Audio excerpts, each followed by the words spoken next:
Təsəvvürünüzə gətirin, belə bir şey mənim də başıma gəlib. Pradolarda. Gedib almışsan 2 tane adını da bilmirik. Kunafkan basan belli. Səhər tezən saat 6-dır. Tələbəni getmişəm götürməyə. Maşını xodlamışam, o xodda olduğu bilinmir. Necə bilinmir? Çünki bu maşınlarda xodlananda zaten tok olur, səs gəlmir. Və priborda da pribor açılmır. Maşın üst modeldi və biz sonradan araşdırmalardan sonra, videolardan sonra YouTube'da baxmışam ki, maşının bir dənə ışığı var, o ışıq yanında xodda olduğu bilinir. Nəysə bunu həll elədik. İndi maşına olursa qaz verəndə səs çıxmır deyə kənardan mahnı oxuyur. Mahnını dayandırmaq olur bəzi maşınlarda, amma bunun da bir haqqında, maşın haqqında video yoxdur. İnanırsınız ki, yol boyu 30 sürətdən artığa çıxmamışıq.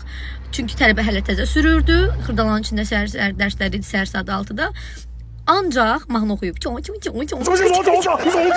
İnanırsınız ki, bəlkə də bütün xırdalan o səsə oyandı. Yəni deyirəm, nə olar, biraz artır hesam bir olurdu, cəmaat baxır, boş yolda heç olmuyor artır.